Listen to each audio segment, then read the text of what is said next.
Hello ಮಕ್ಕಳೇ, ಒಂದು ನಿಮಿಷ. ನಿಮ್ಮ ಬಹು ನಿರೀಕ್ಷಿತ ಯೂಟ್ಯೂಬ್ ಕಾಮೆಂಟ್ಸ್ಗೆ ಇಲ್ಲಿದೆ ಸೊಲ್ಯೂಷನ್. ಸೊ ನಾನಿವತ್ತು ನಿಮಗೆ ಪರೀಕ್ಷೆ ಆ್ಯಪ್ನ ಹೇಗೆ ಡೌನ್ಲೋಡ್ ಮಾಡೋದು ಮತ್ತು ಹೇಗೆ ಯೂಸ್ ಮಾಡೋದು ಅಂತ ತಿಳಿಸ್ಕೊಡ್ತೀನಿ.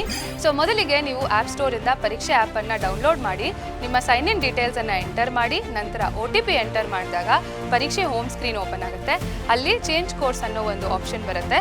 ಸೊ ಅದನ್ನು ಕ್ಲಿಕ್ ಮಾಡಿದಾಗ SSLC, PUC science, PUC commerce ಕಾಣುತ್ತೆ. ಸೊ ನೀವಲ್ಲಿ PUC ಸೈನ್ಸನ್ನು ಸೆಲೆಕ್ಟ್ ಮಾಡಿ. ಆಲ್ರೆಡಿ ಎಕ್ಸಿಸ್ಟಿಂಗ್ SSLC ಯೂಸರ್ಸ್ ಕೂಡ PUC ಸೈನ್ಸನ್ನು ಸೆಲೆಕ್ಟ್ ಮಾಡಿ. ಅದಾದ ನಂತರ ನೀವು ಹೋಮ್ ಸ್ಕ್ರೀನಿಗೆ ವಾಪಸ್ ಬಂದಾಗ ಸಬ್ಜೆಕ್ಟ್ ಅಂತ ಒಂದು ಆಪ್ಷನಲ್ಲಿ ಕ್ಲಿಕ್ ಮಾಡಿದ್ರೆ ಅಲ್ಲಿ ಫಿಸಿಕ್ಸ್, ಕೆಮಿಸ್ಟ್ರಿ, ಮ್ಯಾಥಮೆಟಿಕ್ಸ್ ಆಪ್ಷನ್ಸ್ ಕಾಣುತ್ತೆ. ಸೊ ನೀವು ಫಿಸಿಕ್ಸಲ್ಲಿ ಕ್ಲಿಕ್ ಮಾಡಿದಾಗ KCET ಮತ್ತು ಒನ್ ಶಾಟ್ ವೀಡಿಯೋಸ್ ಪಾಪಪ್ ಆಗುತ್ತೆ.